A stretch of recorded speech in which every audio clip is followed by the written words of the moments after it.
새벽 4시 창밖은 아직 짙은 군청색 어둠에 잠겨 있었습니다.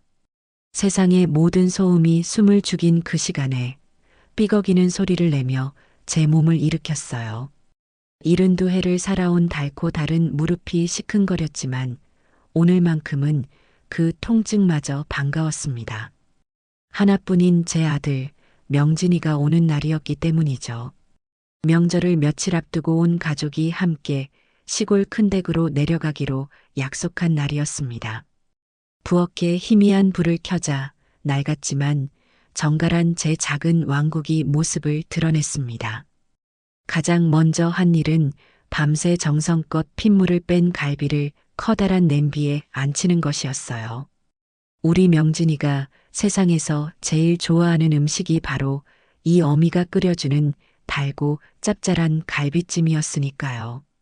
우리 아들, 이거면 밥 2공기는 그냥 비우겠지. 나지막이 혼잣말을 하며 웃음이 새어나왔습니다. 갈비에 촘촘히 칼집을 내고 직접 농사지은 배와 양파를 듬뿍 갈아 만든 양념에 고기를 재웠습니다. 간장이 스며들고 양념이 벨 동안 제 마음에도 아들을 향한 사랑이 더욱 깊게 스며드는 듯 했어요. 뭉근한 불에 갈비를 올려놓고 나니 이제부터가 진짜 시작이었죠. 냉장고에서 미리 준비해둔 재료들을 꺼내 전을 부치기 시작했습니다. 동그랑땡 반죽을 동글납작하게 빚어 계란물에 담글 때마다 어릴 적 제 옆에 찰싹 붙어 앉아 자기도 해보겠다며 고사리 손을 내밀던 명진이의 모습이 떠올라 절로 미소가 지어졌습니다. 노릇하게 익어가는 호박전, 담백한 동태전, 향긋한 깻잎전까지 지글지글 기름 끓는 소리가 오늘 하루의 행복을 예고하는 교향곡처럼 들렸어요. 전을 다 부치고 나니 허리가 끊어질 듯 아파왔지만 아직 할 일이 남아 있었습니다. 며칠 전 텃밭에서 직접 따서 소금에 절여두었던 깻잎을 꺼내왔어요. 고소한 들깨가루와 매콤한 고춧가루를 섞어 만든 양념을 한 장 한 장 정성껏 발라 깻잎김치를 담갔습니다. 수아가 짠 음식을 싫어한다는 건 알지만 우리 명진이는 이 깻잎김치 하나만 있어도 상다리가 휘어지는 진수성찬보다 더 맛있게 밥을 먹곤 했거든요. 엄마 깻잎김치는 진짜 예술이야. 라며 엄지를 치켜 세우던 아들의 얼굴이 어찌나 선명한지 마치 바로 어제 일처럼 느껴졌습니다. 어느덧 창밖이 희미하게 밝아오기 시작했습니다. 시계는 4시 반을 가리키고 있었죠. 아들이 5시에 도착한다고 했으니 이제 슬슬 마중을 나갈 시간이었습니다. 두꺼운 외투를 걸치고 현관문을 나섰습니다. 싸늘한 새벽 공기가 한순간에 옷깃을 파고들었지만 아들을 만날 생각에 추운 줄도 몰랐어요. 혹여나 길이 어두워 우리 집을 지나치지는 않을까, 혹시나 밤새 운전하고 오는 길에 피곤하지는 않을까. 온갖 생각에 마음이 조급해져 발을 동동 굴렀습니다. 30분이라는 시간이 마치 3년처럼 길게 느껴졌어요. 드디어 저 멀리 어둠을 가르며 익숙한 자동차 헤드라이트 불빛 2개가 다가오는 것이 보였습니다. 심장이 쿵 하고 반가운 소리를 내며 내려앉았어요. 왔구나, 내 아들. 저는 어린아이처럼 손을 흔들며 차가 오는 쪽으로 몇 걸음 더 다가갔습니다. 마침내 익숙한 검은색 승용차가 제 집 대문 앞에 멈춰 섰습니다. 그런데 끼익 소리를 내며 열린 운전석 문에서 내린 사람은 명진이가 아니었습니다. 잔뜩 굳은 표정의 며느리 수아였어요. 어머니, 빨리 타세요. 시간 없어요.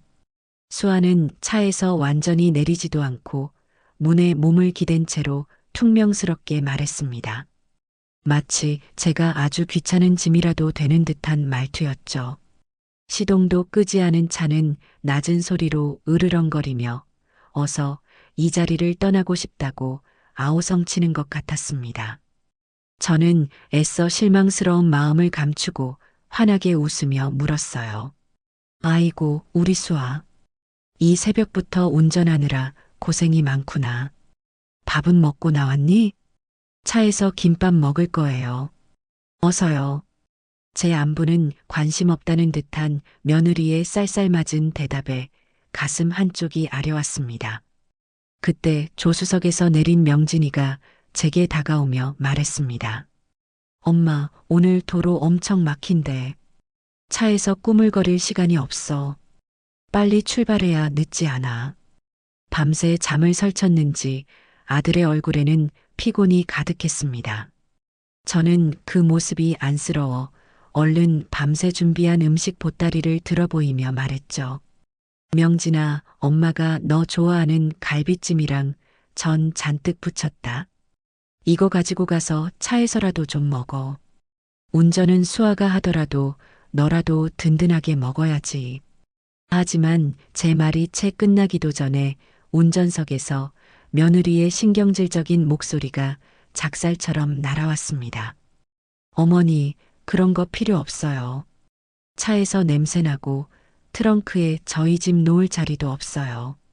그 순간 제 손에 들려있던 보따리가 천근만근처럼 무겁게 느껴졌습니다. 제 하룻밤의 정성과 사랑이 냄새나고 자리만 차지하는 것으로 전락해버린 순간이었죠. 아들은 아내의 날 선 목소리와 제 난처한 얼굴 사이에서 잠시 머뭇거렸습니다. 하지만 그것도 잠시, 아들은 결국 제 손에 들린 보따리를 애써 외면하고는 자신의 가방만 트렁크에 싣더군요. 저는 차마 그 음식들을 다시 집 안으로 들고 갈 수가 없었습니다. 아들을 위해 만든 음식을 제 손으로 다시 냉장고에 넣는다는 것이 꼭 제 사랑을 거절당한 증거를 남기는 것만 같았거든요. 결국 저는 아무 말 없이 음식 보따리를 현관 앞 평상 위에 조용히 내려놓고 차 뒷좌석에 올라탔습니다. 쾅 하고 차 문이 닫히는 순간 어쩌면 오늘 하루가 아주 힘겨울지도 모르겠다는 불길한 예감이 엄습했습니다. 차가 출발하고 어색하고 무거운 침묵이 차 안을 가득 채웠습니다. 며느리는 오로지 운전에만 집중했고 아들은 뭐가 그리 피곤한지 자리에 앉자마자 목을 꺾고 잠이 들어버렸어요. 저는 이 숨막히는 분위기를 조금이라도 바꿔보려고 조심스럽게 입을 열었습니다. 고속도로로 들어서면 거기 왜 그 천안 지나서 유명한 호두과자 파는 휴게소 있잖니. 거기 잠깐 들러서 그것 좀 사주면 안 될까? 갓 구운 거라 따끈하고 맛있는데. 너희도 먹고 시골 어른들께 선물로 드려도 좋아하실 텐데. 돌아가신 영감이 살아있을 때 시골에 갈 때면 꼭 들르던 곳이었습니다. 그곳에 들러 따끈한 호두과자 한 봉지를 사서 나눠 먹는 것이 우리 부부의 작은 행복이었죠. 그 추억을 아들 내외와도 나누고 싶었을 뿐입니다. 하지만 제 작은 소망은 며느리의 한마디에 산산조각이 났습니다. 시간 아깝게 그런데 왜서요? 말씀드렸잖아요. 오늘 휴게소는 절대 안 들른다고요. 무조건 논스톱으로 갈 거예요. 백미러를 통해 저를 쏘아보는 며느리의 눈빛은 어찌나 차갑고 단호한지 마치 제가 아주 큰 잘못이라도 저지른 사람처럼 느껴졌습니다. 저는 혹시나 하는 마음에 자고 있는 아들을 조심스럽게 흔들었어요. 명진아, 명진아. 엄마가 저기 호두과자 좀. 하지만 아들은 잠결에 제 말을 들었는지 귀찮다는 듯 인상을 찌푸리며 돌아 누워버렸습니다. 그리곤 이렇게 말하더군요. 아, 엄마. 수아가 운전하느라 피곤해. 좀 조용히 좀 가자. 그 말을 끝으로 아들은 아예 이어폰을 양쪽 귀에 꽂아버리고는 세상과 담을 쌓았습니다. 저는 그 순간 깨달았어요. 이 차 안에서, 아니 어쩌면 이 세상에서 내 편은 아무도 없다는 것을요. 칠흑 같은 어둠을 뚫고 시속 100km로 달리는 차 안에서 저는 망망대해에 홀로 떠 있는 외로운 섬이 된 기분이었습니다. 앞으로 펼쳐질 지옥 같은 4시간의 서막이 그렇게 올랐습니다. 차가 어느 정도 달리자 비로소 세상은 진짜 속도를 내기 시작했습니다. 창밖으로는 익숙했던 동네의 풍경이 순식간에 사라지고 끝없이 이어진 회색 아스팔트와 무표정한 가드레일, 그리고 약속이라도 한 듯 모두 같은 방향으로 달려가는 차들의 행렬만이 펼쳐졌습니다. 그 단조로운 풍경 속에서 저는 완벽하게 고립되었습니다. 조수석에 앉은 아들 명진이는 차가 출발한 지 10분도 채 되지 않아 깊은 잠에 빠져들었습니다. 고개를 옆으로 꺾은 채 간간히 옅은 숨소리만 내뱉는 아들의 얼굴을 보니 만감이 교차했습니다. 어릴 적에는 그토록 제품에 파고들며 잠들던 아이였는데 어느새 저렇게 제게 등을 돌리고 자신만의 세상에 갇혀버린 어른이 되었는지 운전대를 잡은 며느리 수아는 마치 서킷을 질주하는 경주자처럼 보였습니다. 좁은 미간과 굳게 담은 입술, 날카로운 눈빛으로 앞차의 꽁무니를 바짝 쫓으며 조금의 틈도 허용하지 않겠다는 듯 달리고 또 달렸습니다. 그 아이에게 운전은 목적지로 향하는 과정이 아니라 1분 1초를 다투어 이겨내야만 하는 전쟁과도 같아 보였어요. 그렇게 1시간이 흘렀을까요? 아침에 마신 따뜻한 물 2잔이 제 몸 안에서 서서히 존재감을 드러내기 시작했습니다. 처음에는 그저 이제 슬슬 신호가 오는구나 정도의 가벼운 느낌이었어요. 나이가 70을 넘으면 몸의 모든 기관이 예전 같지 않다는 것쯤은 저도 잘 알고 있었기에 대수롭지 않게 넘기려 했습니다. 조금만 참으면 휴게소가 나오겠지. 스스로를 다독이며 애써 창밖으로 시선을 돌렸습니다. 그때 마침 기다렸다는 듯이 만남의 광장 휴게소 OKM라는 반가운 초록색 표지판이 눈에 들어왔습니다. 어찌나 반갑던지 사막에서 오아시스를 발견한 기분이 이런 걸까 싶었습니다. 이제 저 표지판만 지나면 이 지긋지긋한 생리현상에서 해방될 수 있다는 안도감이 들었죠. 저는 며느리의 신경을 거스르지 않기 위해 최대한 부드럽고 미안한 목소리로 조심스럽게 입을 열었습니다. 수아야, 저기 앞에 바로 휴게소 나온다는데 미안하지만 잠깐만 들렀다 가면 안 되겠니? 내가 화장실이 좀 급해서. 제 말이 끝나자마자 백미러를 통해 저와 눈이 마주친 며느리의 표정이 순간적으로 싸늘하게 굳어지는 것을 보았습니다. 그 아이의 눈빛은 마치 어떻게 나한테 그런 귀찮은 부탁을 할 수 있느냐고 질책하는 것만 같았어요. 짧은 침묵 끝에 돌아온 대답은 제 기대를 여지없이 박살냈습니다. 어머니, 아직 출발한 지 1시간밖에 안 됐는데요. 뭘 벌써부터 그러세요? 조금 참으세요. 참으세요. 그 말은 부탁이나 권유가 아니었습니다. 차갑고 단호한 어조, 일말의 감정도 섞이지 않은 그 말은 제 모든 상황을 묵살해버리는 일방적인 명령이었죠. 저는 더 이상 아무 말도 할 수 없었습니다. 혹시나 하는 마음에 옆자리의 아들을 쳐다보았지만 아들은 여전히 세상 모르고 잠들어 있었습니다. 아니, 어쩌면 그 모든 대화를 들었음에도 불구하고 자는 척으로 일관하고 있는 것인지도 몰랐어요. 명진이는 예전부터 그랬습니다. 자신에게 불리하거나 귀찮은 상황이 닥치면 침묵하거나 잠들어 버리는 것으로 현실을 도피하곤 했었죠. 결국 이 갑갑한 쇠상자 안에서 제 말을 들어줄 사람은 아무도 없었습니다. 저는 그저 마른 입술을 깨물며 저 멀리 스쳐 지나가는 휴게소의 불빛을 원망스럽게 바라볼 수밖에 없었습니다. 제가 명진이를 키울 적에는 어땠을까요? 차를 타고 가다가 아이가 조금이라도 칭얼거리면 혹시 기저귀가 젖었는지, 배가 고픈 건 아닌지 차부터 세우고 아이의 상태를 살폈습니다. 아이가 조금 커서는 엄마 쉬 마려워. 그 한마디에 고속도로 갓길에 차를 세우고 제 치마폭으로 아이의 작은 몸을 가려주며 보리를 보게 했던 적도 셀 수 없이 많았습니다. 그 모든 헌신과 사랑의 결과가 고작 참으세요라는 차가운 한마디로 돌아올 줄이야. 서운함을 넘어선 깊은 비참함이 온몸을 휘감았습니다. 시간은 거북이처럼 느리게, 그리고 제 고통은 눈덩이처럼 빠르게 불어났습니다. 설상가상으로 고속도로는 주말 나들이를 떠나는 차들로 완전히 막혀버렸죠. 거대한 주차장으로 변해버린 도로 위에서 제 아랫배는 금방이라도 터져버릴 듯한 압력으로 가득 찼습니다.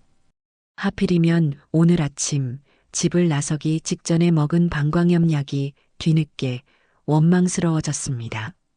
염증 때문에 소변을 더 자주 보게 될 거라는 의사의 말을 왜 흘려들었던가. 식은 땀이 등줄기를 타고 흘러내렸고 손끝은 차갑게 식어갔습니다. 저는 다리를 꼬는 것만으로는 부족해서 온몸을 비틀고 의자 끝에 엉덩이를 걸치는 등 인간의 존엄성을 지키기 위한 처절한 사투를 벌여야만 했습니다. 제발 이 차가 하늘로 솟아오르든 땅으로 꺼지든 이 고통의 공간에서 벗어날 수만 있다면 좋겠다는 생각뿐이었습니다.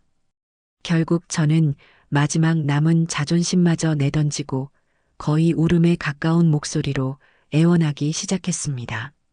명진아 수아야, 나 정말 죽을 것 같아. 제발 휴게소 좀. 아니, 그냥 갓길에라도 잠시만 세워다오. 제 처절한 목소리에 그제야 자는 척하던 아들이 마지못해 이어폰 한쪽을 빼며 돌아보았습니다. 하지만 아들의 눈에는 걱정이 아닌 짜증과 귀찮음이 가득 서려 있었어요. 아, 엄마 또 왜 그래? 운전하는 사람 신경 쓰이게 자꾸. 그 순간 제 마음속 희망의 마지막 불씨가 꺼져버렸습니다. 아들의 목소리는 그 어떤 타인의 비난보다도 날카롭게 제 심장을 관통했습니다. 그때 운전대를 잡고 있던 며느리가 마치 인심이라도 쓰는 듯한 목소리로 말했습니다. 어머니, 시끄러워요. 조금만 더 참으세요. 이제 딱 30분만 가면 도착이에요. 새빨간 거짓말이었습니다. 제 눈앞의 내비게이션 화면에는 목적지까지 남은 시간이 2시간 28분이라고 활활 타오르는 불꽃처럼 선명하게 찍혀 있었습니다. 제가 늙어서 눈이 어둡고 숫자도 제대로 읽지 못할 것이라 생각했던 걸까요? 아니면 이 차 안에서 저는 이미 같은 인간으로 존중받을 가치조차 없는 그저 소리를 내는 짐짝에 불과했던 걸까요? 그들은 한 통속이 되어 저를 이 작은 감옥 안에 가두고 제 고통을 투명하게 외면하고 있었습니다. 엄마, 참아. 운전자 신경 쓰이게 하지 마. 아들의 그 차가운 한마디가 메아리처럼 귓가에 맴돌았습니다. 그래, 나는 지금 이 차 안에서 가장 불필요하고 가장 귀찮으며 가장 성가신 존재인 것이었죠. 결국 제 의지는 몸의 생리적인 저항을 이겨내지 못했습니다. 마지막 남은 이성의 끈이 툭 하고 끊어지는 순간 따뜻한 액체가 허벅지를 타고 흘러내리며 며느리가 가토록 애지중지하던 밝은 베이지색 가죽 시트를 검붉게 적시는 끔찍한 감각이 느껴졌습니다. 저는 차마 고개를 들 수가 없었습니다. 지난 70평생 겪어보지 못했던 최악의 수치심이 온몸을 불태우는 것만 같았어요. 그와 동시에 차 안에 갇혀있던 공기가 시큼하고 불쾌한 냄새로 오염되기 시작했습니다. 그 냄새의 근원지를 가장 먼저 알아차린 것은 역시나 예민한 후각을 가진 며느리였습니다. 아, 진짜 더러워. 이게 무슨 냄새야? 수아는 마치 뱀이라도 본 사람처럼 기겁하며 소리를 질렀습니다. 그리고는 히스테릭하게 버튼을 눌러 차의 모든 창문을 활짝 열어젖혔어요. 아직 채 가시지 않은 겨울의 칼바람이 제 뺨을 사정없이 후려쳤습니다. 어머니, 지금 뭐 하신 거예요? 제정신이세요? 이 냄새 어떡할 거냐고요. 이 차, 할부 아직 2년이나 남았는데. 며느리의 비명 섞인 고함에 잠에서 완전히 깨어난 아들도 상황을 파악했습니다. 아들의 얼굴은 순식간에 경멸과 혐오감으로 흉하게 일그러졌어요. 엄마가 왜 이래, 진짜. 나이 먹고 창피하게 이게 무슨 짓이야. 그들의 입에서는 단 한마디의 걱정도 위로도 나오지 않았습니다. 오로지 저를 향한 원망과 비난, 그리고 경멸뿐이었죠. 저는 흐르는 눈물을 주체하지 못하고 그저 미안하다. 내가 정말 미안하다. 라는 말만 고장난 녹음기처럼 반복했습니다. 하지만 제 사과는 그들의 분노에 기름을 붓는 격이었습니다. 미안하면 다해요? 이 시트 교체하려면 돈이 얼마나 드는 줄 아세요? 어머니가 물어주실 거예요? 아, 진짜 동네방네 창피해서 얼굴을 어떻게 들고 다녀. 엄마 때문에 이게 뭐야. 그들은 목적지에 도착할 때까지 단 1초도 쉬지 않고 저를 몰아세웠습니다. 저는 그저 죄인처럼 고개를 숙인 채 온몸을 때리는 차가운 바람을 맞으며 소리 없이 눈물을 삼켜야 했습니다. 눈물은 금세 차가운 바람에 말라붙었지만 제 마음속에서는 그보다 더 차갑고 단단한 분노가 칼날처럼 벼려지고 있었습니다. 기나긴 지옥의 여정이 끝나고 마침내 차는 수백 번도 더 오갔던 익숙한 시골집 마당에 멈춰 섰습니다. 타이어가 흙바닥에 닿으며 내는 서걱거리는 소리, 마당 한편에 심어진 감나무의 앙상한 가지, 그리고 아궁이에서 피어오르는 희미하고 구수한 연기 냄새까지. 평소 같았으면 아, 드디어 집에 왔구나 하는 안도감에 마음이 편안해졌을 고향의 모든 것들이 오늘따라 제 처지를 더욱 비참하게 만드는 배경처럼 느껴졌습니다. 차가 완전히 멈추자마자 며느리는 마치 오물이 가득한 곳에서 탈출이라도 하듯 서둘러 차 문을 열고 뛰어내렸습니다. 그리고는 마당에 나와 있던 가족들과 동네 사람들을 향해 마치 큰 사건이라도 고발하는 사람처럼 온 동네가 떠나가라 소리쳤어요. 동서, 어서 이리 좀 와봐요. 큰일 났어요. 시어머니가 차에서 글쎄 그거를 하셔가지고 냄새가 진동을 해요. 차 청소 좀 같이 도와줘요. 그 순간 마당에 옹기종기 모여있던 모든 사람들의 시선이 일제히 제가 타고 있는 차를 향했습니다. 명절을 앞두고 미리 와서 음식 준비를 돕고 있던 동서와 동네 아주머니들, 큰아버지 댁 식구들, 가리고 마당에서 신나게 뛰어놀던 제 손주들까지 수십 개의 눈이 마치 날카로운 송곳처럼 날아와 제 심장을 후벼 파는 것만 같았습니다. 저는 차마 차에서 내릴 수가 없었어요. 엉망이 되어버린 옷차림과 차 안에 진동하는 끔찍한 냄새, 그리고 온몸을 죄어오는 지독한 수치심에 몸이 천근만간처럼 무거워져 돌처럼 굳어버렸습니다. 아들 명진이는 그런 저를 부축하기는커녕 저와는 최대한 멀리 떨어진 곳에 서서 잔뜩 인상을 쓴 채로 말했습니다. 아, 진짜 엄마 때문에 쪽팔려서 죽겠네. 빨리 안 내리고 뭐해요? 아들의 입에서 나온 쪽팔린다는 그 한마디가 제 가슴에 박힌 모든 송곳을 더욱 깊숙이 쑤셔 넣는 것 같았습니다. 결국 저는 사람들의 수군거림과 노골적인 시선을 온몸으로 맞으며 죄인처럼 고개를 숙인 채 절뚝거리듯 차에서 내렸습니다. 아무도 제게 다가와 괜찮으세요, 어르신? 이라고 물어주는 이가 없었어요. 그들은 마치 길에서 더러운 것이라도 본 것처럼 저를 멀찌감치 피하며 자기들끼리 소곤거렸습니다. 저는 평생을 살며 내 집처럼 드나들었던 고향 땅에서 가장 가깝고 익숙하다고 믿었던 사람들 앞에서 철저하게 외면당한 이방인이 되어버렸습니다. 굴욕은 거기서 끝나지 않았습니다. 며느리는 마치 큰 공이라도 세운 사람처럼 의기양양하게 집 안으로 들어가서도 쉴 새 없이 제가 저지른 만행을 퍼뜨리고 다녔습니다. 특히 거실에 모여 앉아 있던 제 손주들 앞에서 보란 듯이 과장된 몸짓과 목소리로 말했죠. 얘들아, 큰일 났다. 이제 너희 할머니는 기저귀를 차야 할 것 같아.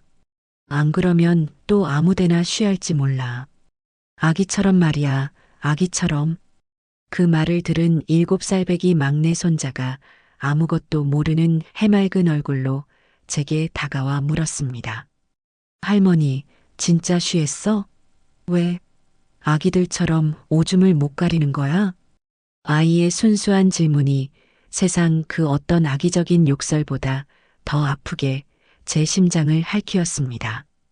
제가 아무 말도 못하고 터져나오려는 눈물을 참으며 얼굴만 붉히고 있자 옆에 서 있던 아들 명진이가 손자의 어깨를 거칠게 잡아끌며 말했습니다. 그러니까 할머니 더러우니 가까이 가지 마. 저리 가서 형이랑 놀아. 더러우니 가까이 가지 마. 제 귀를 의심했습니다. 제 평생을 바쳐 키운 아들의 입에서 나온 말이었습니다. 냄새나고 더러운 늙은이이니 사랑스러운 손주들이 가까이 가서는 안 된다는 말이었습니다. 저는 그 자리에 더 이상 서 있을 수가 없었습니다. 심장이 갈기갈기 찢겨나가는 고통이란 게 이런 것이구나 뼈저리게 느꼈습니다. 저는 도망치듯 제 방으로 들어와 문을 걸어 잠갔습니다. 낡은 벽에 등을 기댄 채 그대로 주저앉자 그제야 억지로 참아왔던 눈물이 봇물 터지듯 쏟아져 내렸습니다. 어린아이처럼 목 놓아 울었습니다. 서러움과 분노, 그리고 믿었던 아들에 대한 처절한 배신감에 온몸이 사시나무처럼 떨려왔어요. 남편을 일찍 여의고 홀로 명진이 하나만 바라보며 살아온 지난 세월이 영화 필름처럼 스쳐 지나갔습니다. 남들처럼 좋은 옷, 좋은 음식은 못해줘도 엇나가지 않고 반듯한 사람으로 키우기 위해 제 젊음과 인생을 모두 바쳤습니다. 그런데 그 결과가 고작 이것이라니. 장성에서 번듯한 가정을 이룬 내 아들이 늙고 병든 이 어미를 더러운 것 취급하며 손주들 앞에서 공개적으로 망신을 주었습니다. 한참을 그렇게 울었을까요? 더 이상 흘릴 눈물조차 남아있지 않을 때쯤 저는 문득 고개를 들었습니다. 벽에 걸린 손때 묻은 낡은 거울 속에 눈물과 콧물로 엉망이 된 늙고 초라한 여자의 얼굴이 보였습니다. 저는 그 얼굴을 멍하니 바라보았습니다. 70평생 가난하게 살아도 단 한 번도 비굴하게 살지는 않았습니다. 힘들어도 허리를 꼿꼿이 펴고 당당함을 잃지 않으려 평생을 애썼습니다. 그런데 지금 거울 속에 저는 인간으로서의 최소한의 존엄성마저 잃어버린 채 구석진 방에 숨어 처량하게 울고만 있었습니다. 바로 그 순간이었습니다. 제 마음속에서 무언가 단단한 것이 툭 하고 끊어지는 소리가 들렸어요. 눈물은 멎었고 대신 그 자리에 차가운 분노가 용암처럼 끓어오르기 시작했습니다. 그래, 72년을 살면서 이런 굴욕은 처음이야. 이런 취급을 받으려고 내가 평생을 너희에게 헌신한 게 아니야. 이제 더 이상은 이렇게 바보처럼 당하고만 있지는 않을 거야. 저는 자리에서 벌떡 일어났습니다. 흐르는 눈물을 소매로 거칠게 닦아냈습니다. 더 이상 눈물은 나오지 않았습니다. 대신 제 눈빛은 활활 타오르는 아궁이 속 불꽃처럼 뜨겁고 이글거렸습니다. 저는 조용히 방문을 열고 거실로 나갔습니다. TV 소리와 사람들의 웃음소리로 시끄러운 거실에서 아무도 제게 신경 쓰지 않았어요. 저는 유령처럼 조용히 걸어 소파 위에 아무렇게나 던져져 있는 아들의 외투로 다가갔습니다. 그리고는 망설임 없이 외투 주머니에 손을 넣어 묵직하고 차가운 자동차 키를 찾아냈습니다. 차가운 금속의 감촉이 제 손바닥 안에서 꺼져가던 제 삶의 의지와 존엄을 다시금 일깨우는 신호탄처럼 느껴졌습니다. 제 손안에 들어온 자동차 키는 생각보다 훨씬 더 무겁게 느껴졌습니다.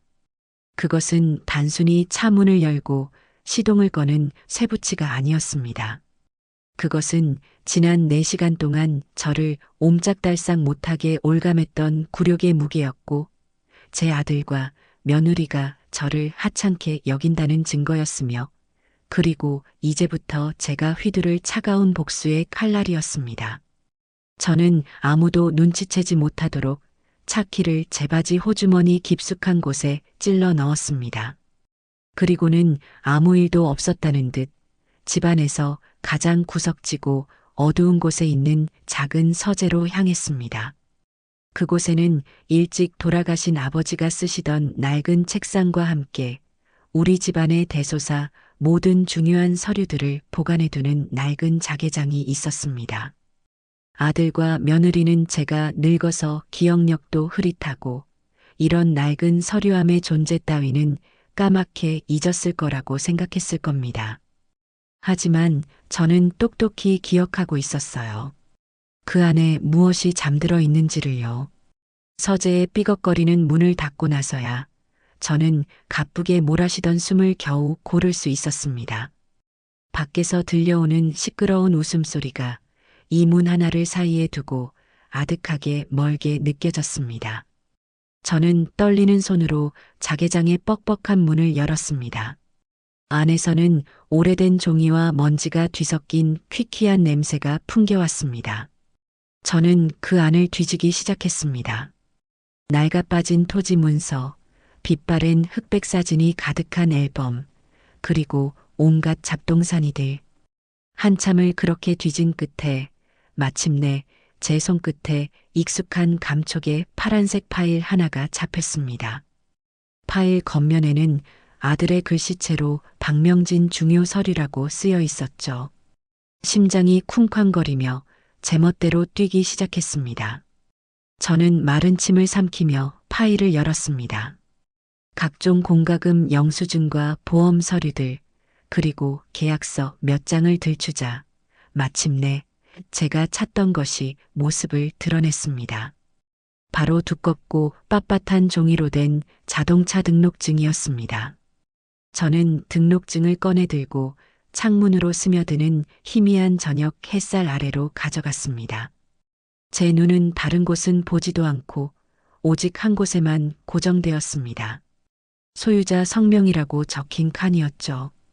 그리고 그곳에 또렷하게 인쇄된 제 이름 3글자를 확인하는 순간 저는 저도 모르게 짧은 탄식을 내뱉었습니다. 순. 그래요. 며느리가 제 할부금이 2년이나 남았다고 소리쳤던 그 차는 아들이 자기 사업에 반드시 필요하다고 했던 그 차는 법적으로 완벽하게 제 이름으로 된 온전한 제 차였던 겁니다. 그 사실을 눈으로 확인하는 순간 억지로 눌러두었던 3년 전의 기억이 마치 터져버린 댐의 흙탕물처럼 제 머릿속으로 거세게 밀려왔습니다. 그날도 오늘처럼 찬 바람이 살갗을 파고들던 늦가을이었습니다. 아들 명진이가 다 죽어가는 얼굴로 저를 찾아왔더랬죠. 엄마, 나 좀 도와줘. 사업이 너무 어려워서 이번 달 어음을 못 막으면 당장 내일 부도가 날 것 같아. 라며 제 앞에 털썩 무릎을 꿇고 울더군요. 평생 남 앞에서 싫은 소리 한 번 못하고 약한 모습 보이는 걸 죽기보다 싫어하던 착하고 과묵한 아들이었습니다.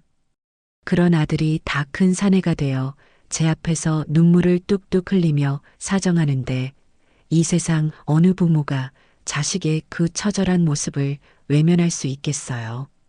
저는 그 길로 당장 농협으로 달려갔습니다. 평생 밭일하고 남의 집 식당 허드렛 일을 하며 제 허리 한번 제대로 펴지 못하고 악착같이 모은 제 전 재산 먼저 간 영감이 제게 남긴 유산과도 같았던 6천만 원을 망설임 없이 통장에서 꺼내 아들의 손에 쥐어주었습니다. 이걸로 힘든 고비 넘기고 기운내서 다시 일어서.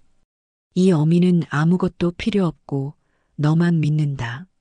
라고 말하면서요. 다행히 아들은 그 돈으로 위기를 넘겼고 사업도 다시 안정을 찾아가는 듯 했습니다. 그리고 몇 달 뒤 아들은 번쩍거리는 검은색 새 차를 몰고 제 앞에 나타났습니다. 저는 아들이 다시 일어서는 것 같아 대견하고 기뻤지만 한편으로는 조금 서운한 마음도 들었어요. 저 비싼 차를 살 돈이면 내 돈 일부라도 먼저 갚을 수 있었을 텐데 하는 속 좁은 생각이었죠. 그런 제 마음을 귀신같이 읽었는지 아들이 머리를 극적이며 이렇게 말하더군요. 엄마, 이 차 사실 엄마 돈으로 산 거나 마찬가지야.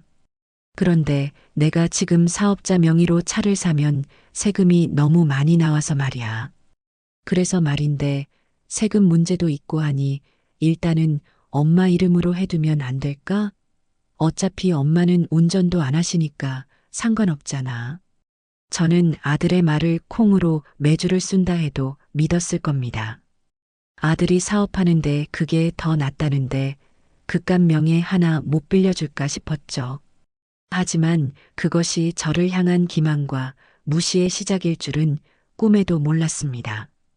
그 후로 3년 동안 그 차는 완벽하게 아들 내외의 차가 되었습니다. 저는 단 한 번도 그 차의 조수석에 편히 앉아보지도 못했고 오늘처럼 숨막히는 뒷좌석에 짐짝처럼 구겨져 타는 것이 전부였습니다.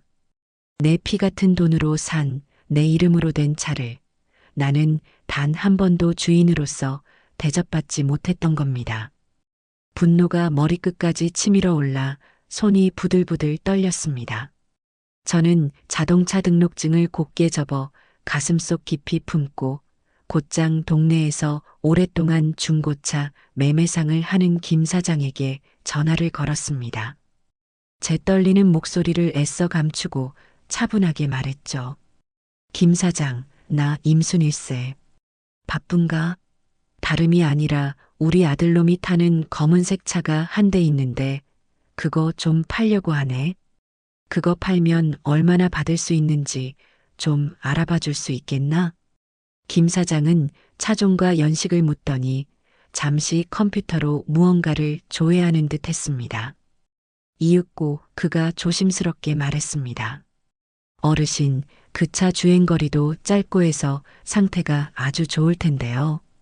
요즘 중고차 시세가 좋아서 당장 현금으로 사겠다는 분이 계셔서 4,400만 원까지는 제가 바로 맞춰드릴 수 있습니다. 4,400만 원. 제 전 재산이었던 6천만 원이 3년이라는 시간과 아들 내외의 무시와 멸시를 거쳐 돌아온 초라한 값이었습니다. 하지만 저는 망설이지 않았습니다. 그럼 오늘 당장 가져가실 수 있는가? 네. 오늘 바로요? 서류만 확실하고 차에 큰 문제만 없으면 1시간 안에도 가능합니다. 김 사장의 대답을 듣는 순간 제 마음은 완전히 굳어졌습니다. 그래, 더 이상 망설일 필요가 없어. 나를 사람 취급도 하지 않는 저놈들에게 이 늙은 어미가 어떻게 무너지고 어떻게 다시 일어서는지를 똑똑히 보여줘야지. 저는 김 사장에게 1시간 뒤에 집 뒤편의 낡은 창고 쪽으로 와달라고 부탁했습니다. 그리고 잠시 후 약속 장소에 나타난 김 사장은 전문가의 눈으로 차를 꼼꼼하게 살피기 시작했어요. 그는 차 내부를 점검하다가 뒷좌석 바닥에 아무렇게나 널브러져 있는 비닐과 얼룩들을 보고는 고개를 갸웃하며 물었습니다. 근데 어르신, 뒷좌석이 왜 이렇게 좀 지저분하죠? 혹시 뭘 쏟으셨나?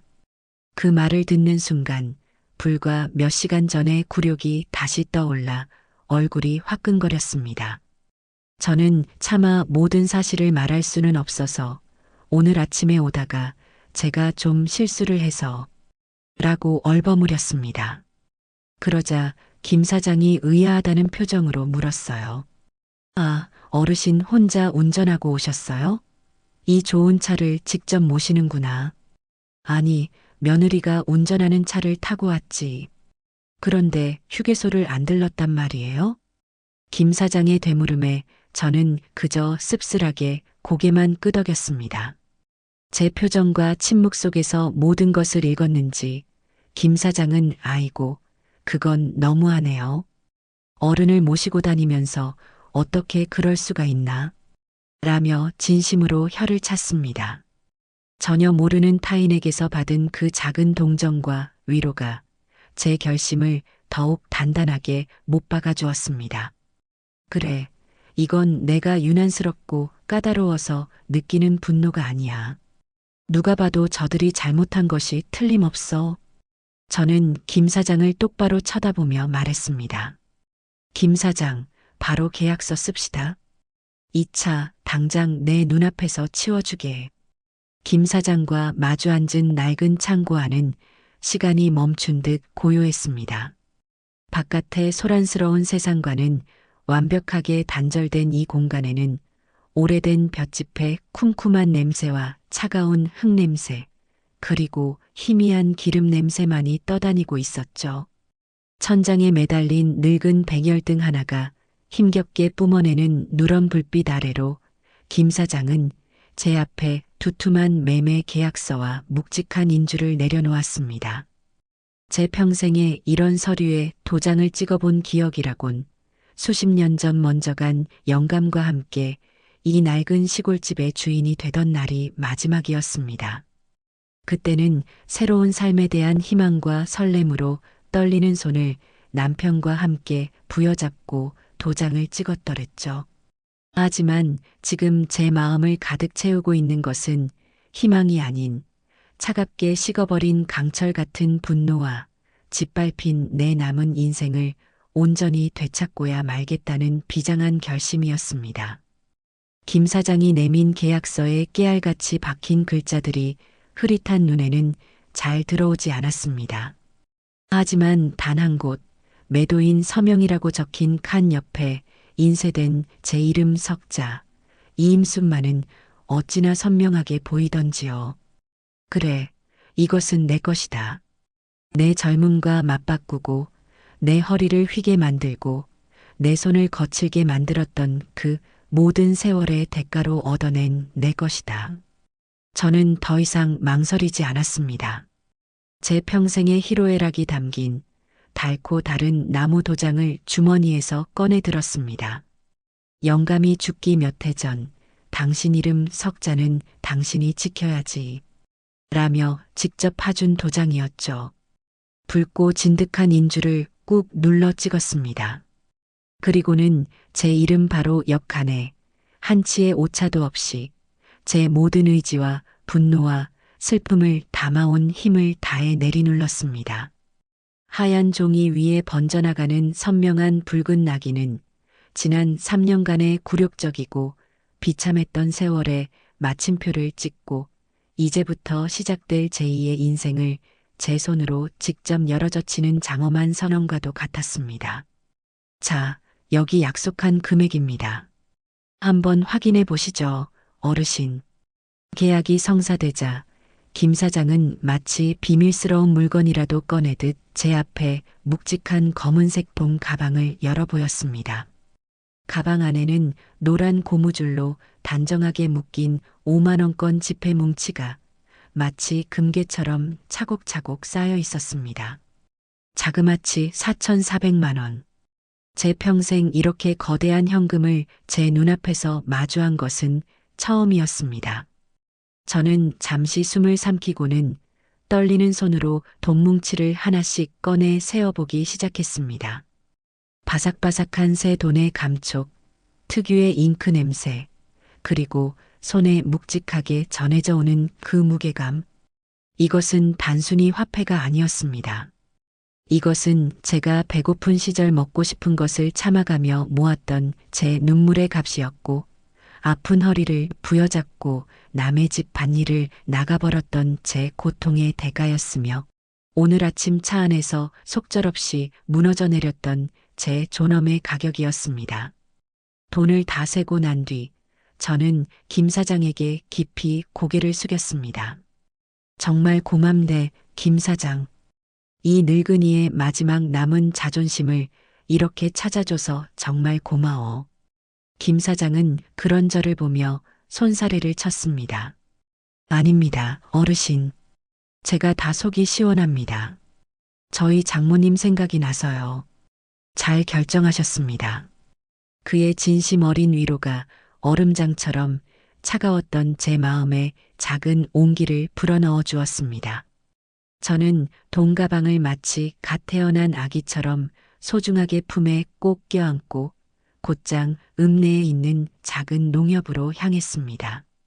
시골의 작은 농협은 언제나처럼 한산했고 창구에 앉아 있는 직원들은 모두 제 얼굴을 알고 있는 동네 사람들이었죠. 저는 그 중에서도 가장 싹싹하고 친절한 젊은 여직원 앞에 앉아 단호한 목소리로 말했습니다. 아가씨, 나 오늘부터 이 농협이랑 새로 거래 좀 트려고 하네. 아무도 모르는 오직 나만 아는 나만의 통장을 하나 만들고 싶어. 제 말 속에 담긴 복잡한 사연을 어렴풋이 짐작했는지 여직원은 아무것도 묻지 않고 조용히 서류를 내밀며 제 일을 도와주었습니다. 저는 새로 발급받을 통장의 비밀번호를 제 인생에서 가장 행복했던 날짜로 정했습니다. 그리고 잠시 후 제 손에는 빳빳한 새 통장이 들려 있었습니다. 저는 창구에 돈 가방을 통째로 내밀며 말했죠. 이 안에 있는 돈 전부 다 이 통장에 넣어주게. 잠시 후 통장을 돌려받았습니다. 첫 페이지 예수금이라는 글자 옆에 찍힌 4,400만 원이라는 숫자를 보는 순간 비로소 제 돈이 제자리로 완벽하게 돌아왔다는 안도감이 해일처럼 밀려왔습니다. 이것은 이제 더 이상 아들의 사업 자금도 며느리의 자존심도 아닌 오롯이 저 이임순의 남은 인생을 지켜줄 든든한 방패이자 무기였습니다. 저는 그 통장을 마치 부적처럼 가슴에 품고 세상에서 가장 가벼워진 발걸음으로 집으로 돌아왔습니다. 제가 집에 돌아왔을 때 아들 내외는 마침 저녁거리를 사러 읍내 시장에 나간 참이었습니다. 거실 창문 너머로 김 사장이 보낸 커다란 탁송 트럭이 육중한 소리를 내며 마당으로 들어서는 모습이 보였습니다. 저는 숨을 죽이고 그 광경을 지켜보았습니다. 건장한 기사 2명이 트럭에서 내려 제게서 지옥 같은 시간을 선물했던 그 검은색 승용차에 굵은 쇠사슬을 걸었습니다. 기계의 둔탁하고 날카로운 소음과 함께 저를 올가매던 굴욕의 상징이었던 그 차가 천천히 허공으로 들어 올려졌습니다. 그 모습을 보니 시원한 해방감과 함께 알 수 없는 슬픔이 동시에 밀려왔습니다. 저 차가 내 피 같은 돈이 어쩌다 우리 모자의 관계를 이토록 망가뜨리는 흉기가 되었을까? 차가 완전히 트럭 위에 실리고 커다란 트럭이 육중한 엔진 소리를 내며 마을의 좁은 길을 빠져나가는 것을 저는 차가 제 시야에서 완전히 사라져 점이 될 때까지 묵묵히 지켜보았습니다.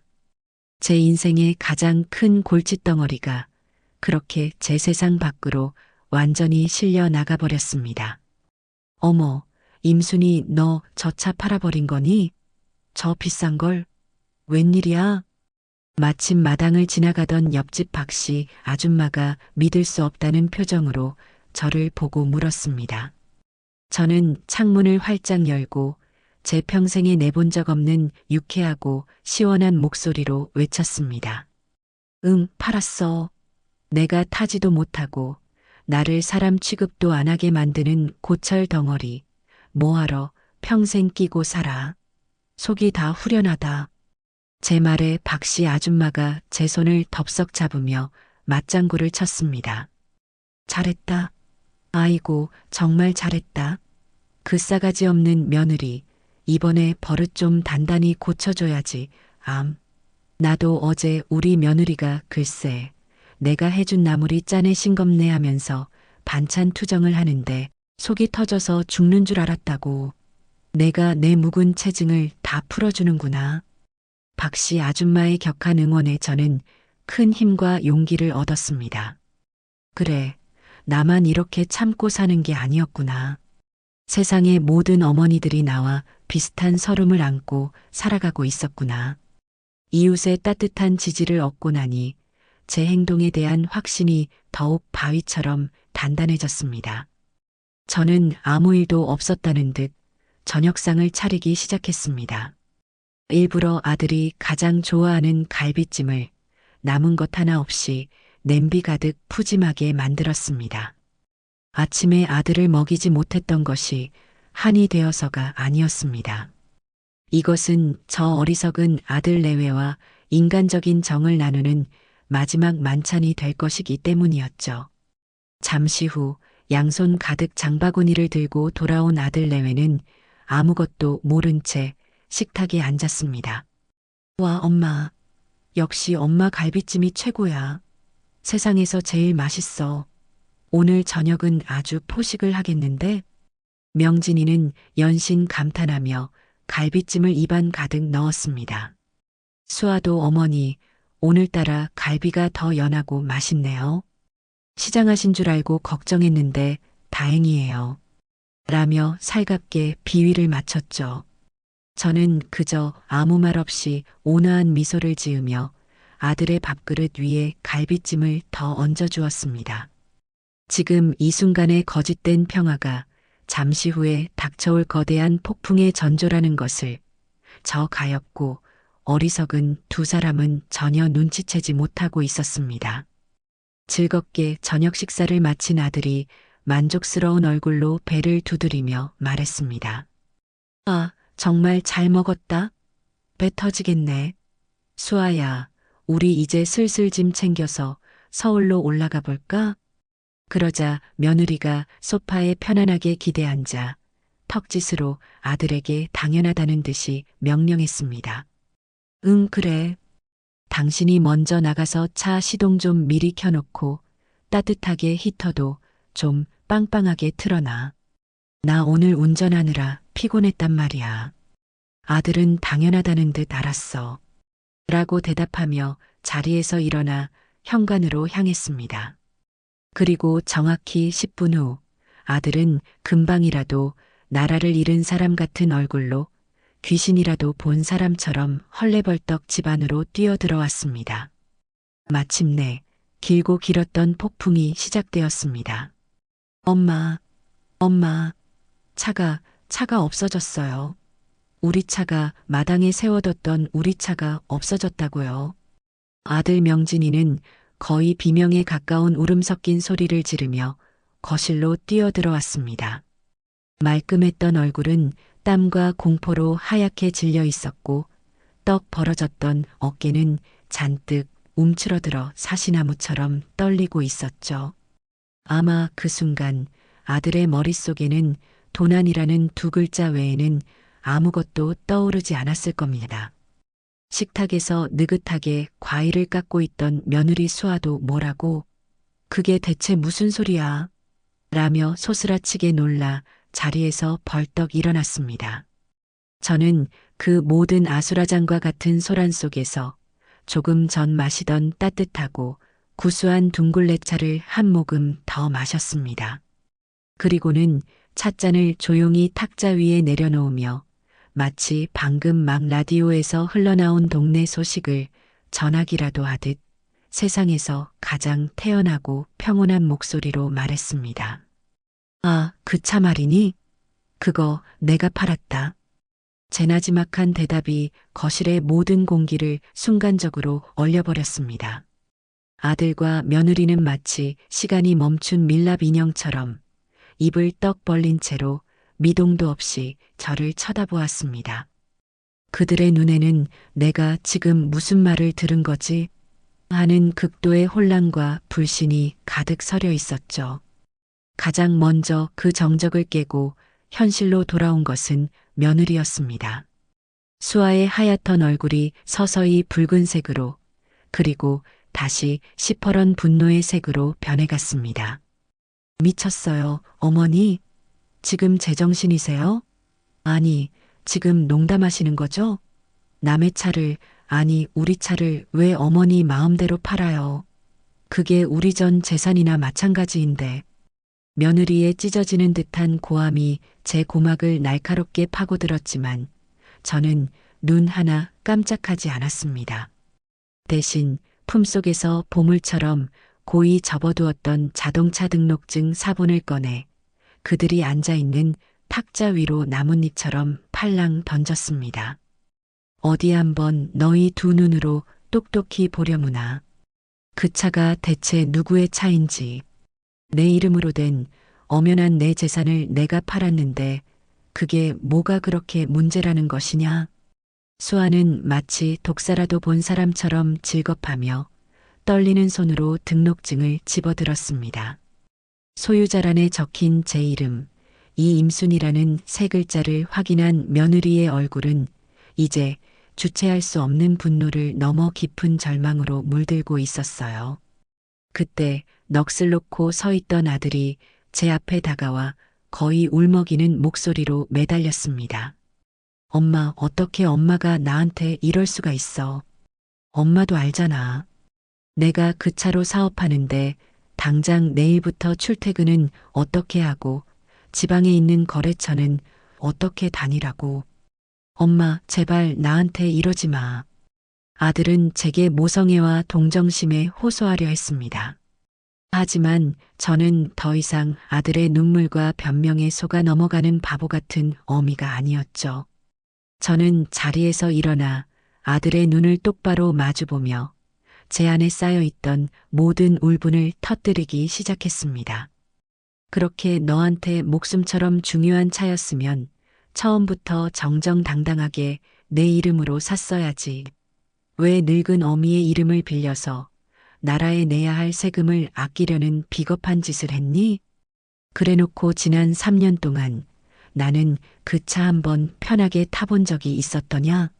항상 뒷좌석에 짐짝처럼 구겨져 탔고 심지어 오늘 아침에는 내가 옆에 뻔히 있었는데도 내 마누라가 화장실도 안 들러주는 바람에 이 늙은 몸으로 그 차가운 차 안에서 그 끔찍하고 굴욕적인 실수까지 했다.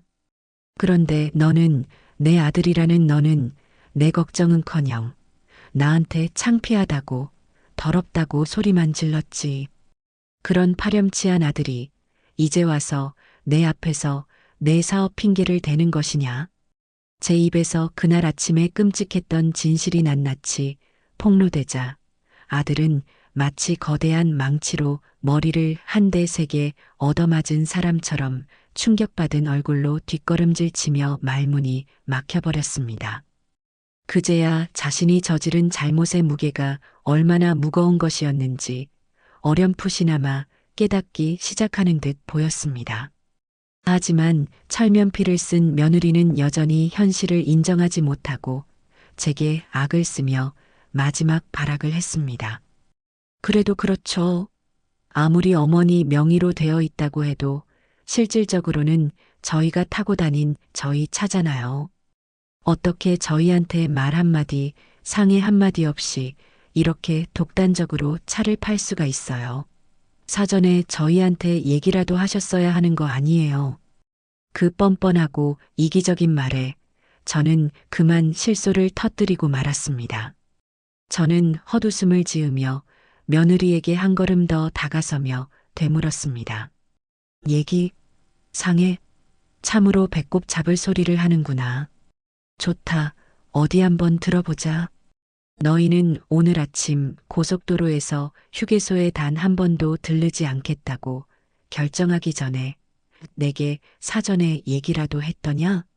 너희는 내 사랑스러운 손주들 앞에서 이 할미에게 더러우니 가까이 가지 마라 기저귀를 차야겠다고 모욕을 주기 전에 나와 단 한 번이라도 상의라도 했더냐? 너희가 나를 한 명의 동등한 인격체로 존중하지 않았는데 내가 대체 왜 무슨 이유로 너희의 입장을 존중하고 상의해야만 하는 것이니? 제 논리정연하고 날카로운 반박에 며느리는 더 이상 아무 말도 하지 못했습니다. 그저 분에 못 이겨 잘 익은 토마토처럼 새빨개진 얼굴로 입술만 파르르 떨고 있었죠. 저는 그 두 사람의 처참한 얼굴을 차갑게 한번 훑어본 뒤 이 길고 긴 논쟁에 종지부를 찍을 마지막 일격을 날렸습니다. 앞으로 너희가 탈 차는 너희 돈으로, 너희 이름으로 사서 타도록 해라. 나는 단지 내 피 같은 돈으로 산 내 차를 내가 주인 대접은커녕 짐짝 취급도 받지 못하고 탈 바에는 차라리 내 눈앞에서 없는 게 낫다고 판단했을 뿐이다. 이만하면 내 말 무슨 뜻인지 다 알아들었겠지. 저는 그 말을 끝으로 더 이상 그들의 불쌍한 얼굴을 마주하고 싶지 않아 제 방으로 들어와 버렸습니다. 등 뒤로 며느리의 자지러지는 울음 섞인 고함 소리와 아들의 절망적인 한숨 소리가 어지럽게 들려왔지만 저는 단 한순간도 뒤돌아보지 않았습니다. 쾅 하고 제 방문을 닫는 순간 비로소 길고 길었던 오늘 하루의 지긋지긋한 복수가 완벽하게 끝났다는 안도감이 해일처럼 몰려왔습니다.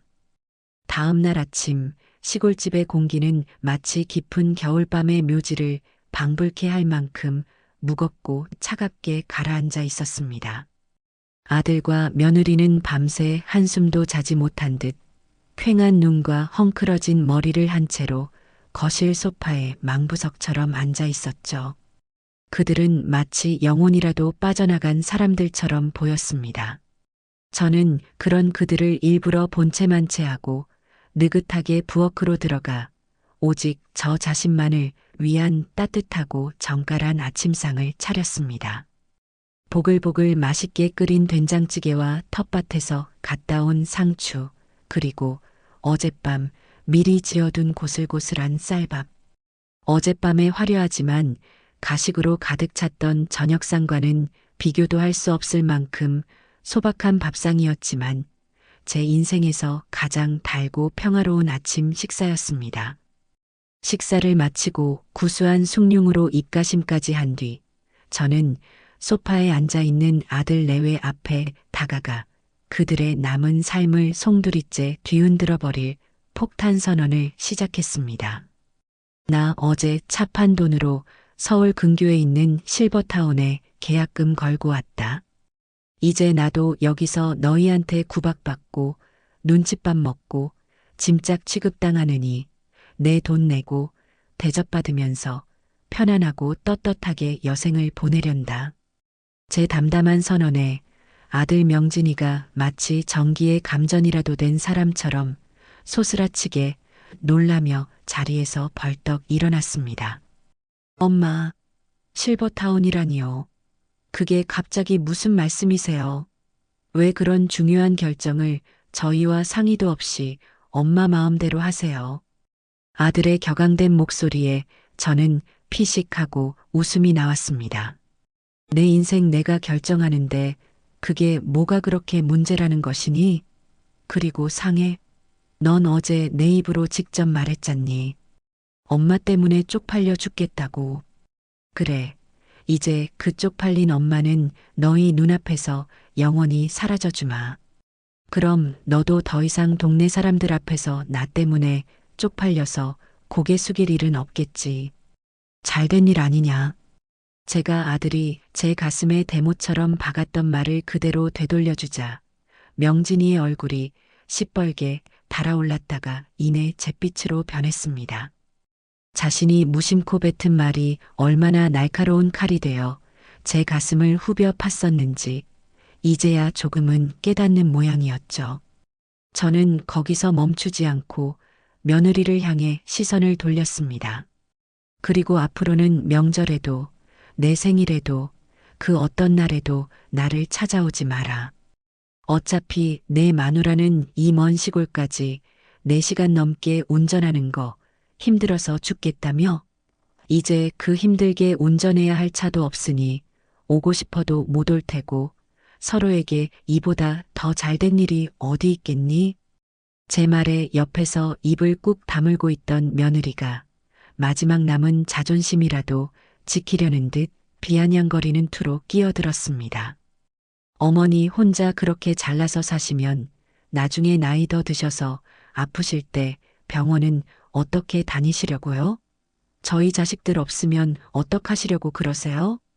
아마 저를 걱정하는 척하며 결국에는 자식인 자신들이 필요할 수밖에 없을 것이라고, 그러니 지금이라도 무릎 꿇고 사과하라고 협박하고 싶었던 모양입니다. 하지만 저는 그런 얄팍한 수에 넘어갈 만큼 어리석지 않았습니다. 저는 코웃음을 치며 받아쳤죠. 내가 왜 걱정이니? 이 다리 멀쩡하고 정신 멀쩡한데. 정 아프면 택시 타고 다니면 되지. 내가 어제 받은 돈이 얼마인 줄 아니? 자그마치 4,400만 원이야. 그 돈이면 아마 내가 이 다음에 죽어서 관 속에 들어갈 때까지 한 20년은 매일같이 택시를 타고 다녀도 충분히 남고도 남을 돈이다. 그러니 내 병원 다닐 걱정, 내 노후 걱정은 눈곱만큼도 하지 말거라. 제 구체적이고 현실적인 대답에 며느리는 더 이상 할 말을 찾지 못하고 분한 표정으로 입술만 잘근잘근 깨물었습니다. 저는 마지막으로 그들의 숨통을 완전히 끊어버리고 다시는 제 앞에서 오만한 고개를 쳐들지 못하게 만들 최후의 그리고 가장 강력한 카드를 꺼내 들었습니다. 아, 그리고 명진아. 아직 내가 잊고 있는 것이 하나 더 남았다. 3년 전 너가 사업 자금이 급하다고 내 앞에서 눈물까지 흘리며 빌려갔던 내 피 같은 돈 6천만 원. 그것도 이 어미에게 다시 돌려줘야겠다. 어제 판차값 4,400만 원이랑 합쳐서 내 노후 자금을 온전히 다시 만들어야겠어. 내가 인정상 너에게 딱 3개월의 시간을 주마. 그때까지 내 돈을 갚지 않으면 그 다음에는 변호사를 찾아가서 정식으로 법적인 조치를 취할 수밖에 없다. 내 통장 기록과 증인이 전부 있으니 재판에 가도 내가 이길 거라는 건 너도 잘 알겠지. 엄마, 어떻게 엄마가 아들한테 돈 가지고 법적으로까지 하실 수가 있어요. 아들은 이제 완전히 무너져 내렸습니다. 거의 울음을 터뜨릴 것 같은 얼굴로 저를 쳐다보았죠. 그 눈빛에는 원망과 배신감, 그리고 모든 것을 잃어버린 자의 깊은 절망이 뒤섞여 있었습니다. 저는 그런 아들을 조금의 흔들림도 없는 차가운 눈으로 똑바로 마주보며 제 인생을 건 마지막 한마디를 내뱉었습니다. 내가 먼저 네 늙은 어미를 이렇게 만들었다. 이 모든 것은 너희가 자초한 일이다. 그날 이후 아들 내외는 제가 사는 시골집에서 유령과도 같은 존재가 되었습니다. 그들은 제 방 문턱에는 얼씬도 하지 못했고 거실에서도 소파 양끝에 죄인처럼 앉아 숨소리조차 제대로 내지 못했죠. 저는 그들을 마치 벽에 걸린 낡은 그림처럼 없는 사람으로 취급하며 제 일상을 묵묵히 살아갔습니다. 이틀이라는 시간이 흐른 뒤 저는 아무 일도 없었다는 듯 평소처럼 마실을 가기 위해 낡은 외투를 걸치고 집을 나섰습니다. 제 발걸음이 향한 곳은 동네 어르신들의 유일한 쉼터이자 사랑방인 경로당이었습니다. 삐걱거리는 낡은 미닫이 문을 열고 안으로 들어서자 시끌벅적하던 경로당 안의 모든 소음이 순간적으로 멎었습니다. 뜨끈한 아랫목에 모여 앉아 화투를 치시던 어르신들, TV를 보시던 어르신들, 그리고 구석에서 장기를 두시던 어르신들까지 모든 사람들의 시선이 일제히 제게로 향했습니다. 잠시 흐르던 어색하고 무거운 정적을 깬 것은 동네에서 가장 목소리가 크고 오지랖이 넓기로 유명한 박씨 아줌마였습니다. 세상에, 임순이 왔다. 주인공 오셨네, 주인공. 박씨 아줌마의 그 한마디가 기폭제가 되었습니다. 경로당은 순식간에 흥분과 환호로 가득 찬 잔치집처럼 시끄러워졌습니다. 임순이, 이리 와서 내 옆에 앉아. 아이고, 속 시원해 죽겠다. 너 어제 진짜 대단했다며? 그 버르장머리 없는 며느리. 콧대를 아주 제대로 꺾어놨다면서? 내 말이 요즘 젊은 것들은 어른 무서운 줄을 몰라. 아주 잘했어. 정말 잘했어. 사방에서 쏟아지는 폭포수 같은 칭찬과 격려에 저는 어깨가 으쓱해지고 얼굴이 화끈거렸습니다. 평생을 그림자처럼 조용히 살아온 제가 제 인생의 황혼기에 이르러 하루아침에 동네에 떠오르는 영웅이 된 것입니다. 마침 경로당에 나와 계시던 이장님께서 장기를 두시다가 말고 제 옆으로 다가와 듬직한 손으로 제 손을 덥석 잡으셨습니다. 임순이 정말 장하다 장해. 내가 어제 그 소식을 전해 듣고 얼마나 통쾌했는지 몰라. 우리 아들놈도지 마누라 말만 찰떡같이 듣고 이 늙은 애미는 나 몰라라 하는데 나도 확 그냥 우리 아들놈 명의로 된 논밭 서류 내 이름으로 다시 돌려놔 버릴까 보다. 이장님의 농담 섞인 진담에 경로당 안은 한바탕 커다란 웃음바다가 되었습니다. 저는 그 따뜻하고 정겨운 웃음소리 속에서 지난 수십 년간 제 가슴 속에 응어리져 있던 서름과 억울함이 봄날의 눈처럼 사르르 녹아내리는 것을 느꼈습니다. 저는 더 이상 혼자가 아니었습니다. 제 아픔에 깊이 공감해주고 제 용기 있는 행동을 아낌없이 칭찬해주는 든든한 이웃들이 바로 제 곁에 있었습니다. 저는 그날 경로당의 모든 어르신들께 따뜻한 믹스커피를 한 잔씩 돌리며 제 인생에서 처음으로 스포트라이트를 받는 주인공이 된 기분을 마음껏 만끽했습니다. 그 소문은 당연히 바람보다 빠르게 아들 내외의 귀에도 들어갔을 겁니다. 다음 날 쭈뼛거리며 제 방으로 들어온 아들 명진이의 얼굴은 흙빛을 넘어 거의 재앙을 맞은 사람처럼 처참했습니다. 아들은 제 앞에 차마 무릎은 꿇지 못하고 허리만 굽신거리며 거의 울 것 같은 목소리로 사정하기 시작했습니다. 엄마, 제발 이제 그만하세요. 제가 정말 잘못했어요. 동네 사람들 얼굴을 볼 수가 없어요. 너무 창피해요. 어제는 장 보러 갔다가 만나는 사람마다 저한테 손가락질을 하더라고요. 엄마, 제가 다 잘못했어요. 제발 차 다시 살 테니까 실버타운 얘기는 제발 좀 걷어주세요. 네. 이 동네에서 제가 어떻게 얼굴을 들고 살아요. 제발요, 엄마. 아들의 구차한 변명 속에는 진심 어린 반성이라고는 눈곱만큼도 찾아볼 수 없었습니다. 오직 동네 사람들의 따가운 시선과 자신을 향한 경멸적인 수군거림이 두려워 이 상황을 모면하기 위해 제게 꼬리를 내리고 있었던 것이죠. 저는 그런 아들을 감정 없는 눈으로 차갑게 내려다보며 말했습니다.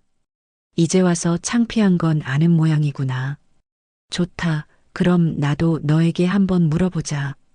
내가 내 사랑스러운 손주들 앞에서 이 늙은 어미에게 더럽다고 말하며 가까이 오지도 못하게 했을 때 나는 창피하지 않았을 것 같으냐? 내 마누라가 온 동네 사람들이 다 듣는 마당에서 내가 차에서 실수했다고 떠들고 다녔을 때 나는 부끄럽지 않았을 것 같으냐? 나는 지난 며칠간 사람이 느낄 수 있는 가장 밑바닥의 굴욕과 치욕을 지옥의 불구덩이를 맨발로 직접 걸어 나온 기분이었다. 그런데 너는 고작 내 체면, 내 평판, 동네 사람들의 시선이 두려워 내게 용서를 구하는 것이냐? 늦었다. 이미 내 마음속에서 너는 더 이상 내 아들이 아니다. 너희가 나를 한 인간 이하의 존재로 취급했을 때 너와 나 사이의 천류는 이미 그때 끊어진 것이다. 제 단호하고 냉정한 거절에 아들은 완전히 절망적인 표정으로 아무 말도 하지 못했습니다. 그때 마침 제 집에 물을 얻으러 마시를 왔던 옆집 김씨 아주머니가 거실에서 이 광경을 보고는 마치 자기 일인 양 혀를 차며 소리쳤습니다. 아이고, 명진이 아니냐? 너 이놈의 자식, 아직도 내 어미 속을 썩이고 있는 게냐? 이건 누가 봐도 100번 1000번 내 놈이 잘못한 거야. 내 어머니가 오죽했으면 평생을 애지중지 금지옥 여부로 키운 너한테 등을 돌리셨겠니? 어서 내 마누라 데리고 와서 이 마당에 무릎 꿇고 싹싹 빌어도 모자랄 판에 지금 내 체면이 중요해? 이놈의 자식이 아주 혼이 나야 정신을 차리지. 동네 어른의 불호령과도 같은 따끔한 일침에 아들은 고개도 제대로 들지 못하고 부끄러움에 얼굴만 붉힌 채 뒷걸음질 쳐 제 방을 나갔습니다. 한편 며느리 수아는 저와는 다른 방식으로 이 위기를 타개해 보려 했던 모양입니다. 자신의 세련된 언변과 논리라면 무식한 시골 아줌마들쯤은 쉽게 설득하여 자기 편으로 만들 수 있을 것이라 생각했던 것이죠. 그녀는 동네 안악들이 모여 있는 빨래터에 나타나 눈물을 글썽이며 자기는 아무 잘못이 없는데 시어머니가 늙어서 치매기가 있는지 갑자기 노망이 들어 말도 안 되는 억지를 부리는 것이라며 제 흉을 보고 동정심을 유발하려 했습니다. 하지만 결과는 그녀의 예상과는 정반대로 처참하기 그지없었습니다. 오히려 동네 아줌마들의 거센 분노와 호된 질책만 받았다고 합니다. 아니, 이보세요, 서울세댁. 지금 누구 들으라고 하는 소리예요? 우리가 바보인 줄 알아요?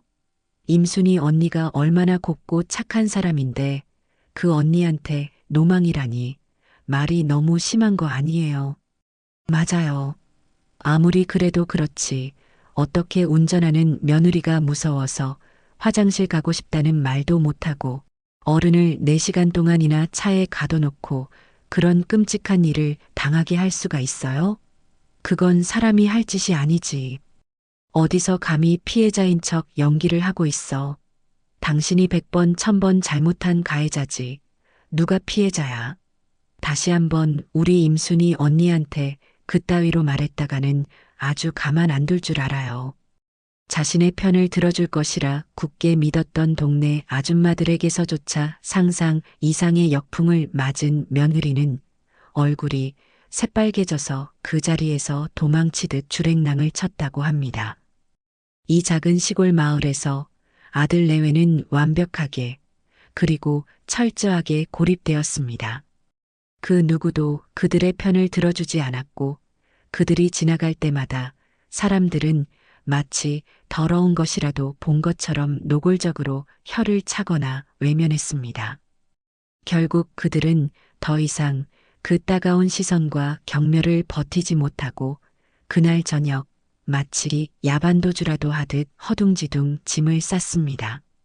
그리고는 값비싼 콜밴 택시를 불러 타고 어둠 속으로 도망치듯 사라져버렸습니다. 저는 그들이 떠나는 모습을 창문 너머로 묵묵히 지켜보았습니다. 어떤 슬픔도 아쉬움도 분노도 느껴지지 않았습니다.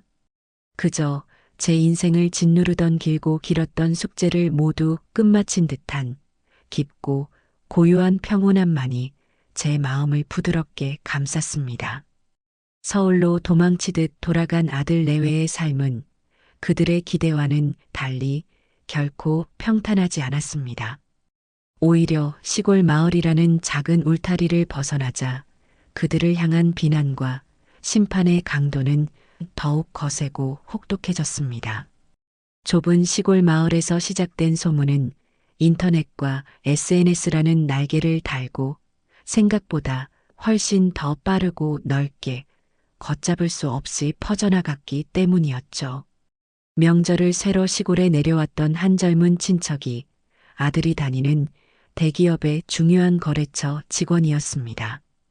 그 사람의 입을 통해 에이스로 소문난 박명진 부장이 사실은 늙은 어머니를 지독하게 구박하고 심지어 차까지 뺏겼다더라는 소문이 회사 전체의 사내 메신저를 통해 쫙 퍼져나간 것이었습니다. 아들은 매일 아침 출근할 때마다 자신을 향해 쏟아지는 동정 어린 시선과 등 뒤에서 비수처럼 날아와 꽂히는 경멸적인 수군거림을 온몸으로 견뎌내야만 했습니다. 박 부장, 소문 들었네. 사람이 그러면 못 써. 자네 어머니가 자네를 어떻게 키웠는데. 라며 대놓고 혀를 차며 핀잔을 주는 임원도 있었죠. 한때는 회사의 유능한 인재로 촉망받던 아들은 순식간에 페류나라는 주홍 글씨가 새겨진 채 회사에서 고개도 들지 못하는 부끄러운 신세로 전락해버렸습니다. 며느리 수아의 상황은 그보다 몇 배는 더 심각하고 처참했습니다. 누구보다 자신의 사회적 평판과 이미지를 중요하게 여기며 교양 있고 세련된 커리어 우먼인 척 살아온 그녀에게 악독한 폐륜 며느리라는 낙인은 사형 선고나 다름없는 치명적인 것이었습니다. 회사 동료들과 점심을 먹으며 애써 태어난 척 하소연을 하려 했지만 돌아온 것은 얼음장처럼 차가운 질타뿐이었습니다. 수아 씨, 그건 좀 심했어. 아무리 그래도 어떻게 시어머니한테 그랬어? 그건 100번 1000번 수아 씨가 잘못한 거야. 변명의 여지가 없어. 맞아. 우리 시어머니가 만약에 나한테 그랬다고 상상만 해도 난 정말 눈 돌아갔을 것 같아. 시어머니가 그날 얼마나 서럽고 얼마나 자존심 상하고 얼마나 굴욕적이었겠어. 같은 여자로서 정말 너무했다는 생각밖에 안 들어. 가장 친하다고 믿었던 입사 동기들마저 등을 돌리자 수아는 깊은 충격과 참을 수 없는 배신감에 빠졌습니다. 억울하고 분한 마음을 참지 못한 그녀는 결국 자신의 무덤을 파는 최악의 선택을 하고야 말았습니다. 대한민국에서 가장 많은 회원을 보유한 여성들의 익명 온라인 커뮤니티에 자신의 억울함을 피를 토하듯 호소하는 장문의 글을 올린 것이었죠. 너무 억울하고 분해서 잠이 안 와요. 시어머니가 저희 차를 마음대로 팔아버렸어요. 라는 자극적인 제목의 글에서 그녀는 고속도로에서 있었던 끔찍한 사건의 전말은 쏙 빼놓고 자신이 평소에 얼마나 시어머니에게 효도하며 잘해왔는데 늙고 고집센 시어머니가 일방적으로 자신의 소중한 재산을 빼앗아가고 자신을 파렴치한으로 몰아가고 있다는 식으로 모든 진실을 교묘하게 왜곡하고 편집했습니다. 하지만 익명의 네티즌들은 그녀의 생각보다 훨씬 더 똑똑하고 날카로우며 집요했습니다.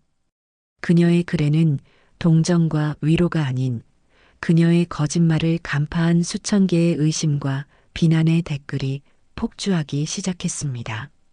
글쓴이님, 뭔가 가장 중요한 핵심을 쏙 빼놓고 말 안 하시는 것 같은데요?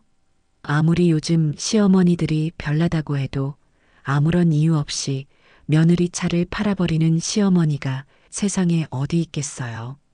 앞뒤 다 잘라먹고 자기한테 유리한 것만 감성적으로 써놨네. 100% 글쓴이가 뭔가 인륜을 저버리는 큰 잘못을 한 거임. 안 봐도 비디오다.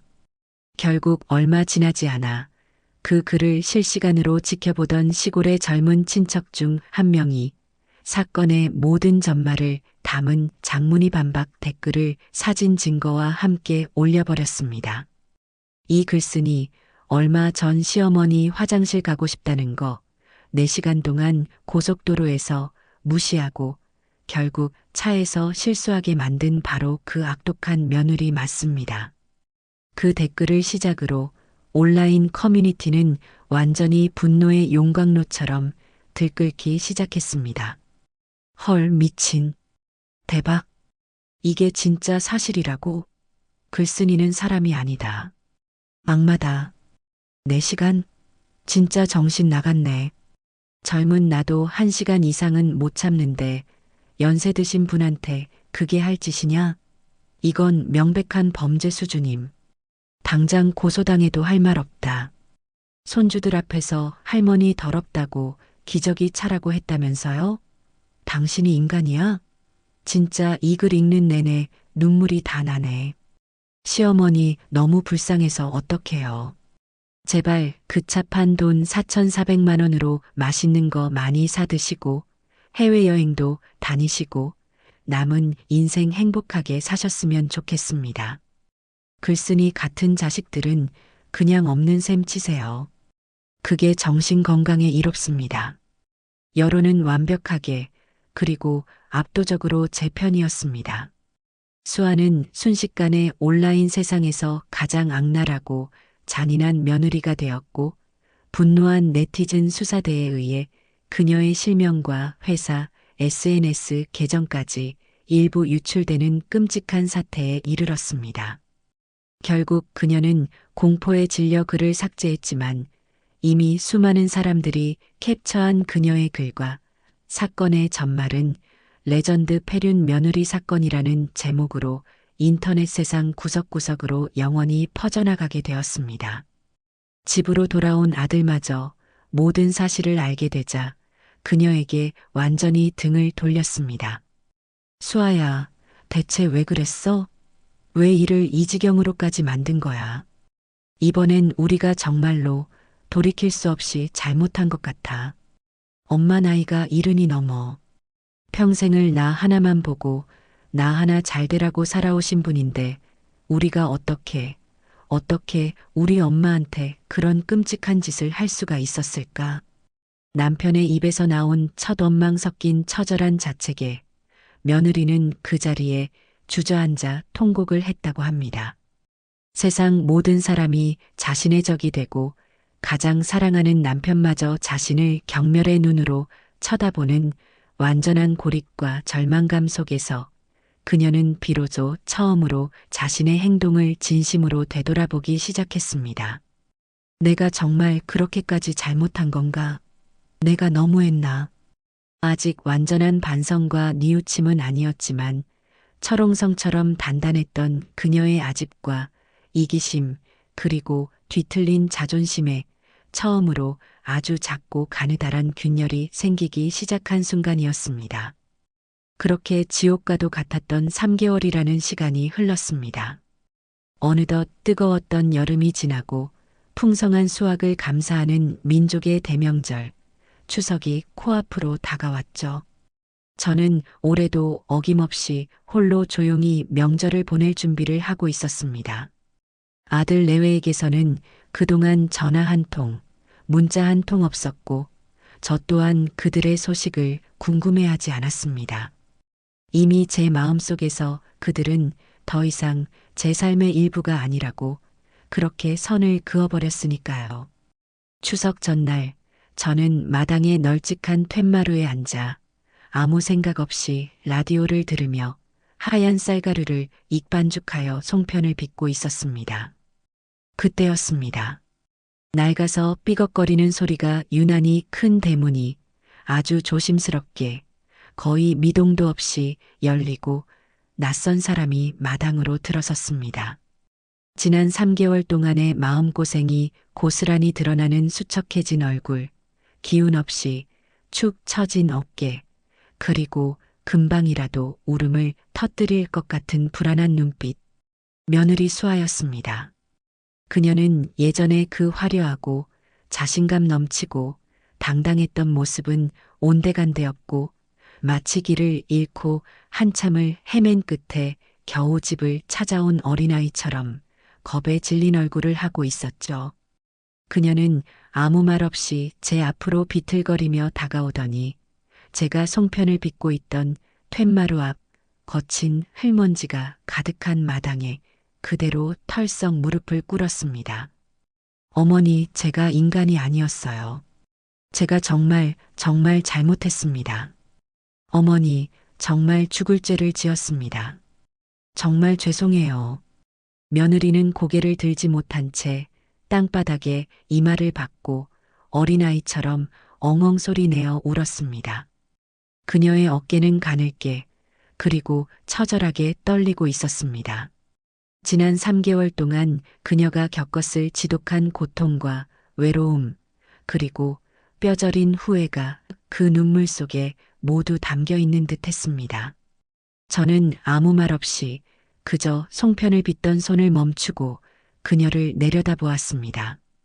제 마음속에서는 지난 세월 동안 쌓아왔던 미움과 연민, 주체할 수 없는 분노와 그럼에도 불구하고 남아있는 슬픔이 거대한 소용돌이가 되어 폭풍처럼 휘몰아쳤습니다. 한참을 그렇게 땅바닥에 엎드려 울던 그녀가 거의 기어가는 듯한 목소리로 떨리는 말을 이어갔습니다. 어머니께서 그날 차 안에서 겪으셨을 끔찍한 고통과 굴욕감을 어리석은 저는 상상조차 하지 못했습니다. 제 과거의 상처가 너무 아프다는 이기적인 핑계로 어머니의 살려달라는 애원을 외면했습니다. 어머니, 저를 용서하지 마세요. 저는 용서받을 자격도 없는 사람입니다. 정말 죄송합니다. 그녀의 입에서 나온 진심 어린 사죄에 제 마음을 강철처럼 굳게 닫고 있던 마지막 빗장이 마침내 천천히 풀리기 시작했습니다. 저는 자리에서 일어나 며느리에게 다가가 그녀의 차가운 어깨를 잡고 일으켜 세웠습니다. 나도 그날 너에게 너무 모질게 굴어서 너희에게 너무 큰 상처를 주어서 미안하구나. 하지만 그날은 정말이지 이 늙은 어미가 평생을 살아오면서 단 한 번도 겪어보지 못했던 인간 이하의 취급을 받은 기분이었단다. 내 자존심이, 내 영혼이 갈기갈기 찢겨나가 먼지가 되어 사라지는 것만 같았어. 제 말에 며느리는 더욱더 서럽게 울었습니다. 그때 대문 뒤에 숨어 차마 들어오지 못하고 서성이고 있던 아들 명진이가 조용히 마당으로 들어왔습니다. 아들 역시 그동안 마음고생이 얼마나 심했는지 얼굴이 반쪽이 되어 있었죠. 아들도 제 앞에 다가와 며느리의 옆에 나란히 서서 깊이 고개를 숙였습니다. 엄마, 제가 아들로서 그리고 한 집안의 가장으로서 모든 것을 잘못했습니다. 엄마의 아픔을 외면하고 제 아내의 끔찍한 잘못을 바로잡지 못한 이 못난 아들을 부디 용서해 주세요. 엄마, 정말 죄송합니다. 저는 제 앞에 나란히 서서 고개를 숙이고 있는 두 사람을 번갈아 쳐다보았습니다. 그들의 눈에는 더 이상 거짓이나 변명, 혹은 얕은 수가 아닌 진정한 반성의 투명한 빛이 담겨 있었습니다. 저는 조용히 방으로 들어가 서랍 깊숙한 곳에 넣어두었던 서류 하나를 꺼내왔습니다. 사실 너희가 떠나고 일주일 뒤에 실버타운 예약은 바로 취소했다. 너희가 괘씸하고 밉기도 했지만 그래도 내 인생의 마지막을 너희와 완전히 등지고 싶지는 않았단다. 하지만 이것 하나만은 약속해다오. 다시는 너희가 나에게, 아니 그 어떤 약한 사람에게도 오늘과 같은 무례와 오만을 범해서는 안 된다. 똑똑히 알겠느냐? 제 말에 아들과 며느리는 마치 구원이라도 받은 사람처럼 감격한 얼굴로 연신 고개를 끄덕였습니다. 엄마, 걱정 마세요. 제가 당장 내일 엄마 전용으로 세상에서 가장 편하고 안전한 새 차를 사드릴게요. 이번엔 진짜 엄마 차예요. 어머니, 제가 앞으로 운전대를 잡을 때마다 그날 고속도로에서의 일을 평생 기억하겠습니다. 휴게소는 어머니께서 원하시는 곳이라면 어디든지 전부 다 들를게요. 화장실도 10번이라도 20번이라도 웃으면서 모실게요. 제 모든 것을 걸고 맹세해요. 그들의 진심 어린 약속과 맹세에 저는 마침내 아주 오랜만에 희미하게나마 웃을 수 있었습니다. 일주일 후 정말로 제 낡은 시골집 마당으로 반짝이는 은색 새 차가 한 대 배달되었습니다. 아들이 약속한 제 전용 차였죠. 튀지 않고 편안하며 안전해 보이는 차였습니다. 그런데 차 번호판을 보고 저는 그만 참았던 웃음을 크게 터뜨리고 말았습니다. 번호판 아래 귀엽고 동글동글한 글씨체로 우리 엄마 임순이 차라고 새겨진 작은 팻말이 달려 있었기 때문입니다. 이제 이 차는 진짜로 엄마 차야. 엄마 가고 싶은 곳 어디든 마음대로 가. 우리가 항상 모실게. 아들이 제 손에 묵직한 자동차 스마트 키를 쥐어주었습니다. 며느리는 제 옆에서 예전과는 비교할 수 없이 따뜻하고 환한 미소로 제안했습니다. 어머니, 이번 주말에 새로 뽑은 차 타고 다 같이 강원도 온천 여행 가실래요? 제가 아주 안전하고 편안하게 운전할게요. 가는 길에 있는 휴게소마다 전부 다 들러서 맛있는 통감자랑 호두과자도 제가 다 사드릴게요. 그 말에 저는 크게 고개를 끄덕였습니다. 그래, 그러자꾸나.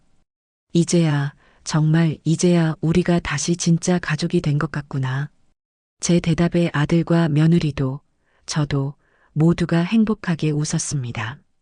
마당 밖에서 이 모든 광경을 지켜보던 동네 사람들도 아이고, 역시 임순이가 자식 교육 한번 제대로 시켰네. 장하다 장해. 라며 자기 일처럼 기뻐하며 뜨거운 박수를 쳐주었습니다. 제 인생을 지독하게도 괴롭혔던 길고 길었던 겨울이 마침내 끝나고 마침내 눈부시게 따스한 봄날이 바로 제 눈앞에 펼쳐지고 있었습니다. 그 후로 한 달이라는 시간이 흘렀습니다. 제 삶에는 작지만 놀라운 변화들이 찾아왔습니다. 아침에 눈을 뜨면 더 이상 외롭지 않았고 저녁에 잠자리에 들 때면 다음 날이 기다려졌습니다. 아들 내외는 일주일에 두세 번씩은 꼭 저를 찾아왔습니다. 예전처럼 의무감에 억지로 들르는 것이 아니라 정말로 친구를 만나러 오는 사람들처럼 즐거운 얼굴을 하고서 말이죠.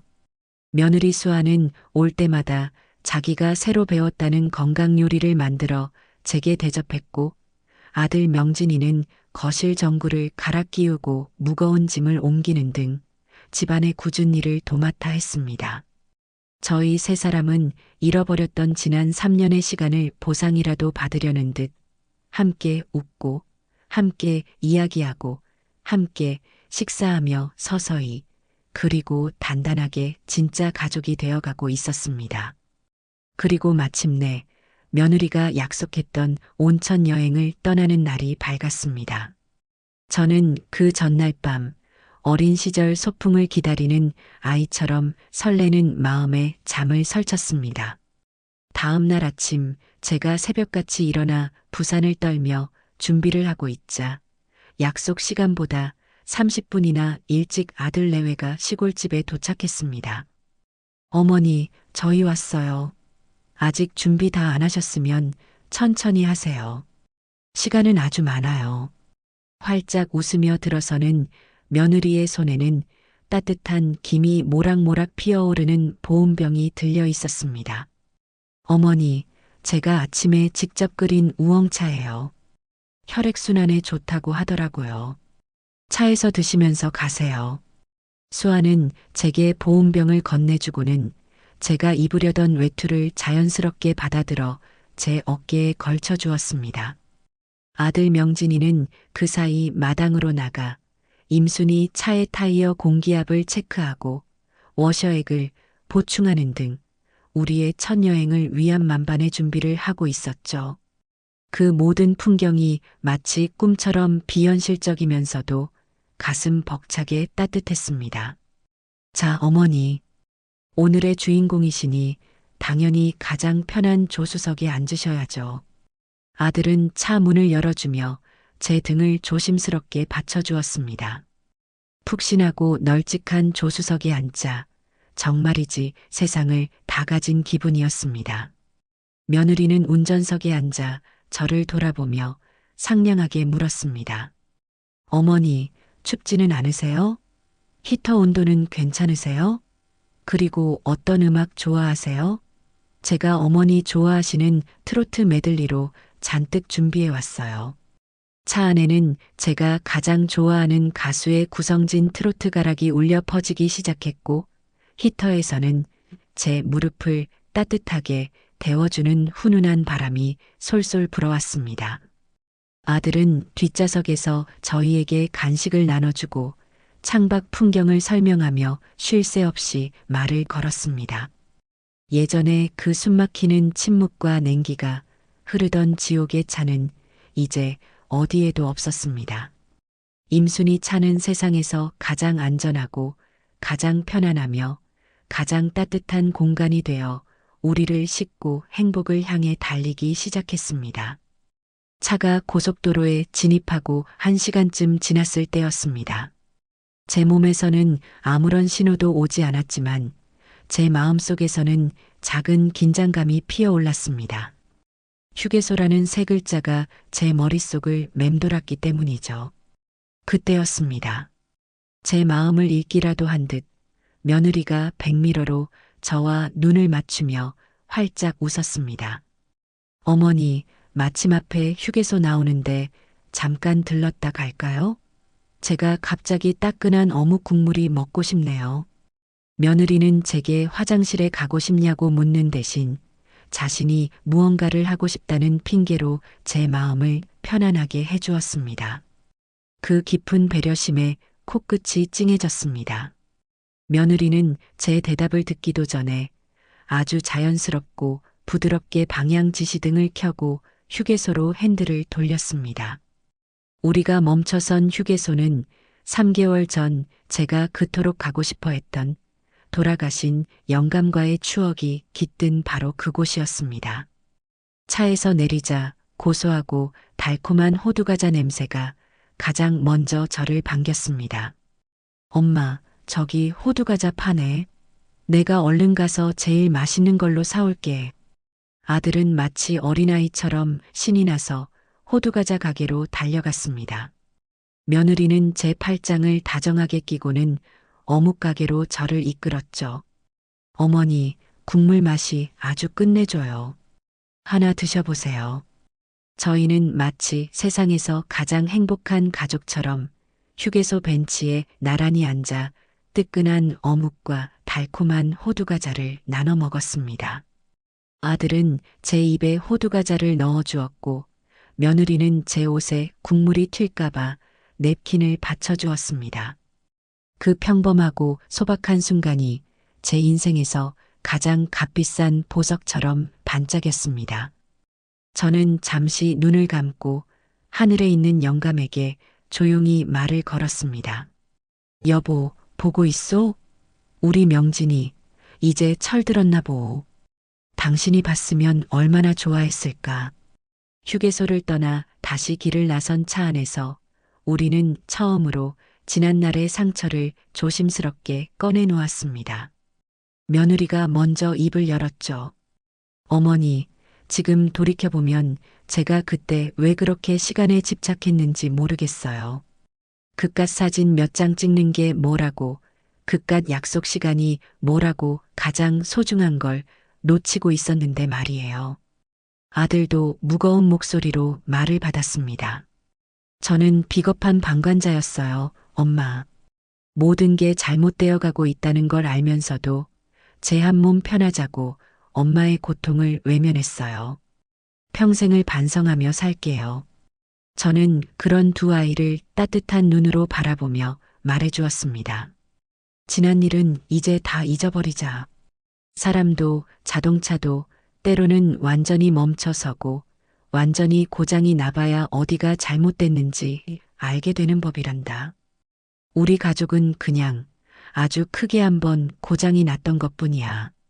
이제는 서로를 아끼고 살피면서 안전하게 그리고 천천히 함께 달려가면 되는 것이지.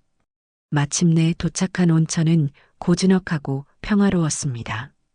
뜨끈한 온천수에 몸을 담그니 지난 세월 동안 제 몸과 마음에 쌓여왔던 모든 응어리와 피로가 봄눈 녹듯 사르르 풀리는 것만 같았습니다. 탕 안에서 며느리는 제게 다가와 조심스러운 손길로 제 등을 밀어주었습니다.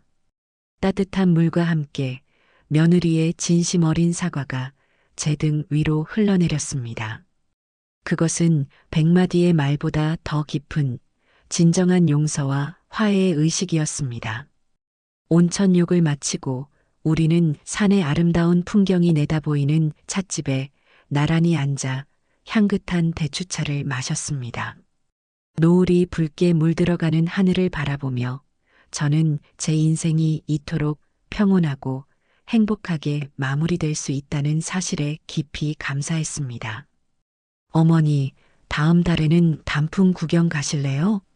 제가 경치 좋은 곳으로 미리 알아봐 둘게요. 좋지. 엄마 가고 싶은 곳이라면 이제 어디든 함께 가야지.